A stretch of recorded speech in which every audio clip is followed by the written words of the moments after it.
Hello दोस्तों, आप लोगों का फिर से स्वागत है मेरे चैनल में। और मैं आप लोगों को बताना चाहता हूं कि हाल ही में एक नोटिस जारी किया गया है राजस्थान स्टाफ सिलेक्शन बोर्ड के द्वारा।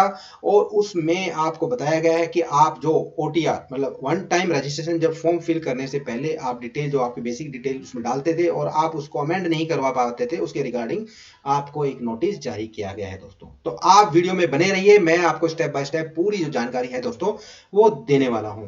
तो अगर आपने मेरा चैनल सब्सक्राइब नहीं किया है दोस्तों, तो आप अपने भाई को सपोर्ट करने के लिए और चैनल के साथ जुड़ने के लिए आप चैनल को कर सकते हैं सब्सक्राइब, लाइक और शेयर। और अगर आपका कोई भी अगर डाउट रहता है दोस्तों, तो आप कमेंट सेक्शन में ज्यादा से ज्यादा कमेंट कर सकते हैं कि आप किस सिटी से बोल रहे हैं और आपका जो क्वेश्चन है वो आप जरूर लिखिए दोस्तों। तो मैं डेफिनेटली आपका जो भी क्वेश्चन होगा उसका आंसर देने का पूरा कोशिश करने वाला हूं दोस्तों। तो विदाउट एनी डिले हम चलते हैं और देखते हैं कि क्या नोटिस जारी किया गया है दोस्तों।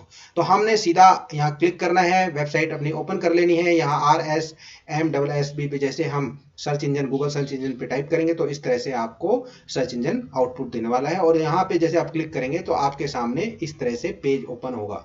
तो मैंने already he news and notification का जो पेज है वो ओपन किया हुआ है दोस्तों। तो मैं इसको एक बार बैक करके आपको दिखाना चाहता हूं कि किस तरह से आपकी जो वेबसाइट है वो आपको फर्स्ट टाइम दिखने वाली है। तो आपको जब आप फर्स्ट टाइम जब क्लिक करेंगे तो आपको इस तरह से आपकी वेबसाइट दिखेगी। यहाँ क्रॉस पे आपने क्लिक करना है, नीचे आना है और लेटेस्ट न्यूज पे यहाँ करना है क्लिक।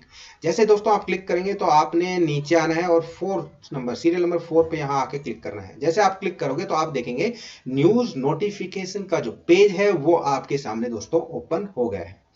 फिर आपने क्या करना है, नीचे आना है और one time registration correction in OTR, इस पे करना है क्लिक। क्लिक करने के बाद आपने डाउनलोड पे यहाँ करना है क्लिक। जैसे यहाँ क्लिक करेंगे तो आप देखेंगे आपके सामने इस तरह से जो पीडीएफ फाइल है, जो सर्कुलर की पीडीएफ फाइल है, नोटिफिकेशन की फाइल है, वो आपके सामने ओपन हो जाएगी। तो मैं आपको बताना चाहता हूं कि इस नोटिस में क्या लिखा हुआ है। इस नोटिस में ये लिखा हुआ है दोस्तों कि अगर आपकी नाम में कुछ दिक्कत है, कोई स्पेलिंग में कुछ गड़बड़ है, जन्म तिथि में कुछ दिक्कत है, या मेल फीमेल में कुछ आपका करेक्शन करवाना है, पिता के नाम में कुछ करेक्शन करवाना है, तो आपने सबसे पहले दोस्तों आधार सेंटर जाना है। जन आधार में आप आधार या जन आधार में आपने जो भी आपका करेक्शन है वो करेक्शन पहले करवा लेना है दोस्तों। करवाने के बाद अगर आपने मतलब ओटीआर कर दिया है पहले और आपके गड़बड़ था तो आपने पहले जाना है, एप्लीकेशन नहीं फिल करनी है आपने। अगर एप्लीकेशन अगर फिल करके सबमिट कर दी तो ये चेंज नहीं होने वाला है दोस्तों, मैं आपको साफ साफ बता देना चाहता हूं।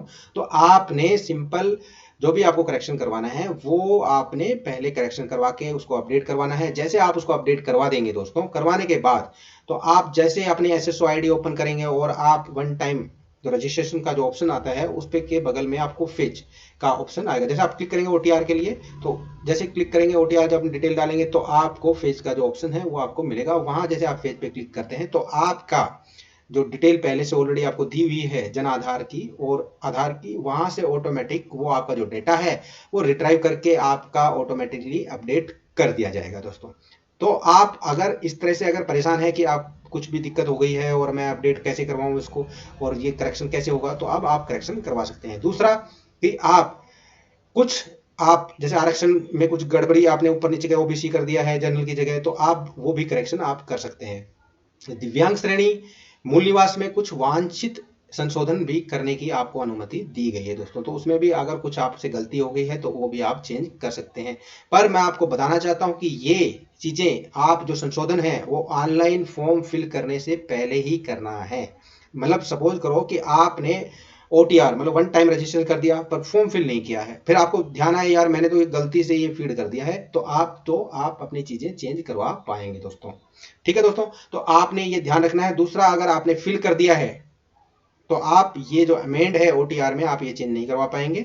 तो वही दोस्त करवा पाएंगे जिन्होंने एप्लीकेशन फॉर्म फिल नहीं किया है। तो इसमें साफ साफ लिखा है कि आपने भरने से पहले ही ये संशोधन मतलब अभ्यर्थी संशोधन करने के उपरांत ही ऑनलाइन आवेदन भरे। ठीक है, तो आपने संशोधन करने के बाद ही अपना ऑनलाइन एप्लीकेशन बिल्कुल अच्छे से भरना है दोस्तों। तो ये आपके लिए एक अच्छी खबर है जिन भाइयों की कुछ गलती हो जाती थी और वो मतलब एक तरह से टेंशन में रह रहे थे, तो उनके लिए एक अच्छी खबर है। तो ये आप खुद भी पढ़ लीजिएगा पूरा ढंग से आपको, और कुछ भी अगर आपकी दिक्कत है तो आप कमेंट सेक्शन में मेरे को आके पूछ सकते हैं दोस्तों। तो यहाँ लिखा हुआ देखिए कि भरे गए आवेदन, जो भी आपके भरे हुए आवेदन है, आरक्षण श्रेणी दिव्यांग श्रेणी मूल निवास में संशोधन करने का विकल्प उपलब्ध हो जाएगा। ठीक है, जैसे आप उसको ओपन करेंगे तो जैसे आप अपनी डिटेल है उसको आप अमेंड करवा पाएंगे। ठीक है, तो एक बार आपने अगर एप्लीकेशन आपने सबमिट कर दी, फिल कर दी ना पूरी, उसके बाद नहीं है ये ऑप्शन। जब तक ये ऑप्शन आपने जब एप्लीकेशन नहीं फिल करी है, जब तक ही ये आपको शो होने वाला है। तो ऑनलाइन आवेदन में शेष जो भी अमेंड करना है या जो भी संशोधन भर्ती की विज्ञप्ति के अनुसार सेम वैसे ही रहने वाला है दोस्तों। तो मैं आशा करता हूं कि दोस्तों आपको जो जानकारी है वो कंप्लीट आपको मिल गई होगी। अगर उसके बावजूद भी आप कोई भी अगर आपका डाउट है तो आप मेरे से कमेंट सेक्शन में पूछ सकते हैं। मैं डेफिनेटली आपके जो आंसर है देने की पूरी कोशिश करूंगा दोस्तों। तो मिलते हैं नेक्स्ट वीडियो में। अभी के लिए धन्यवाद।